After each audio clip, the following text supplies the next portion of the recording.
वचन जेणे तू जोडशील नारायण.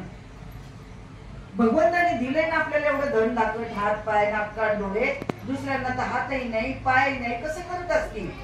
मग एवढी इंद्रिय दिलेली असताना आपण नाराज व्हायची काय गरज आहे ना? वडारी तो इतका श्रीमंत होता, खूप श्रीमंत होता, पैसा ठेवायला जागा नव्हती.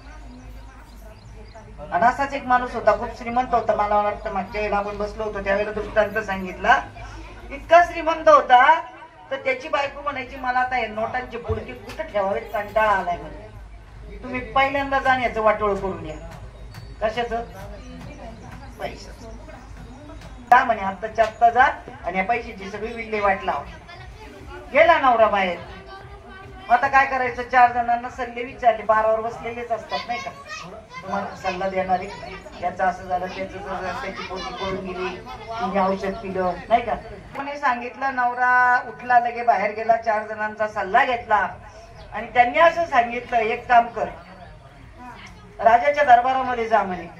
आणि राजाच्या दरबारामध्ये गेल्यानंतर डायरेक्ट जायचं आणि राजा तिथं सिंहासनावर बसलेला असेल तिथं जायचं आणि राजाच्या मुस्काटात मारायची. बरोबर का सल्ला काय लिहिला? तुला संपत्ती घालवायची आहे ना सगळी घरातली, आणि घालवायची होती म्हणून त्यांनी तो सल्ला ऐकला. सगळं काही आटोपलं. राजाच्या राज दरबारामध्ये गेला. मोठा हॉल होता, तिथे मस्त सभा भरलेली होती. राजा प्रधान सगळे लोक बसलेले होते. राजा सिंहासनावरती बसलेला होता आणि हा डायरेक्ट तिथून दारामधून आतमध्ये गेला आणि राजाच्या मुस्काटात मारली. कुणी काही सल्ला सांगितला तरी आम्ही करायला लगेच तयार आहे. का? फक्त आपलं हित साधायचं. मग वाईट सल्ले ऐकले जातात आणि चांगले का ऐकले जात नाही. आणि त्याप्रमाणे तो गेला, मुस्काटात मारली आणि राजा लगेच सिंहासनावरून खाली कोलमडला. आणि कोलमडल्याबरोबर त्याच्या डोक्यावरती जो मुकुट होता तो खाली पडला. आणि तो मुकुट खाली पडल्यानंतर त्याच्यामधून सापाचं पिल्लू बाहेर पडलं. आता राजाचा मुकुट पडला, राजा सिंहासनावरून खाली पडला. सगळे लोक लगेच धावले. कोणाला पकडायला? ज्याने तोंडात मारलं त्याला. बावळा, तुला काय अक्कल आहे का? राजाला कुठं मारतात का? असं तसं सगळे गेले धरायला. आता त्याला काय करणार? साखळदंडाने बांधणार आणि जेलमध्ये टाकणार नाही का. राजाला मारलं ना. आणि त्याप्रमाणे त्याला पकडायला गेले आणि तेवढ्याच राजा उठला आणि सांगितलं त्याला धरू नका म्हणे. लोकांना आश्चर्यच वाटलं, एवढा गुन्हा केला, राजाच्या तोंडात मारली आणि तरी हे सगळेजण सांगतात की त्याला पकडू नका. राजा साहेबांनी सांगितलं अजिबात त्याला पकडायचं नाही म्हणे. का म्हणे? नाही नाही म्हणे, आणा म्हणे त्याला इकडं. आणि प्रधानजीला सांगितलं याचा सत्कार करायचंय म्हणे आपल्याला. कान देऊन ऐका, आयुष्यावर उपयोगी पडतील दृष्टांत. याचा सत्कार करायचाय म्हणे आपल्याला. म्हणे का? तुम्ही म्हणे सत्काराचं सामान आणा, सगळं शाल श्रीफळ अमुक धमुक, त्याला प्रेझेंट द्यायला वस्तू आणा.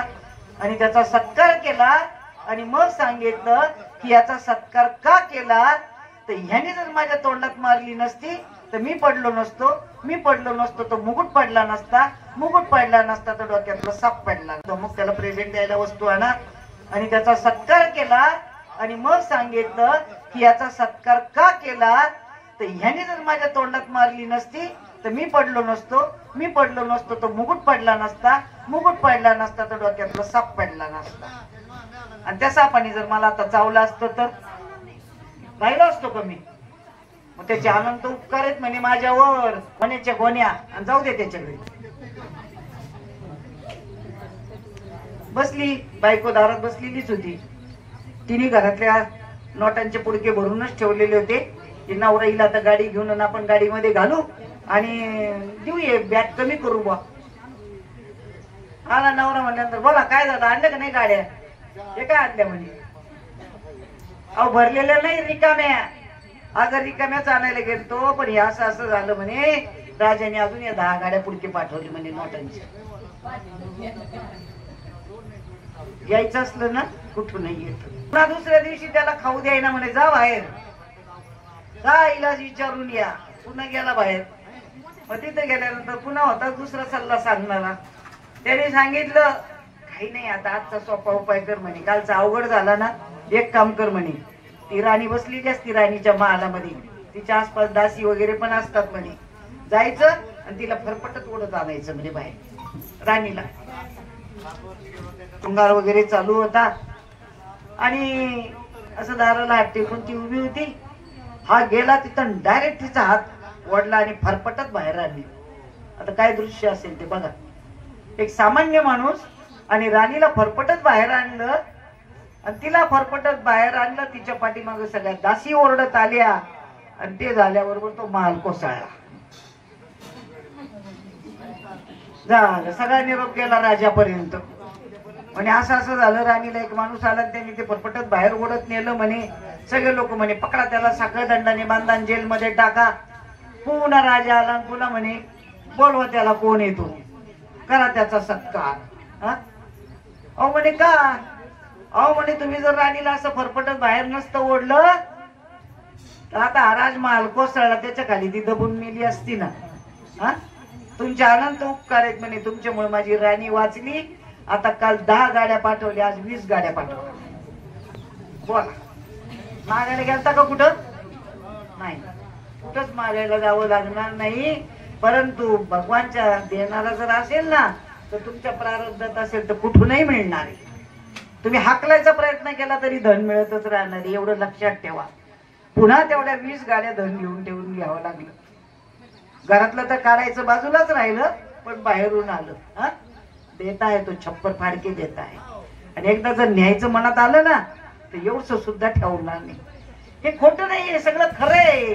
त्याच्याकडे तुम्ही पाहू नका हो. अरे सुदामेच्या घरी काही नव्हतं ना, कशामुळे झालं? सुदामा गरीब कशामुळे झाला? अरे ती फक्त हरभऱ्याची पुरचुंडी मिळाली होती ना, एका ब्राह्मण बाईनी टाकून दिली होती. ती चोर आले होते, ते चोरांनी टाकून दिली.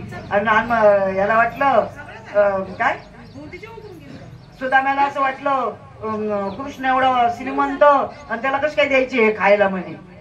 आणि भूक तर एवढी लागली आणि म्हणून त्यांनी झाडापाठी मागे जाऊन लपून खाल्ली, म्हणून गरिबी आली. शास्त्र वाचत जा जरा.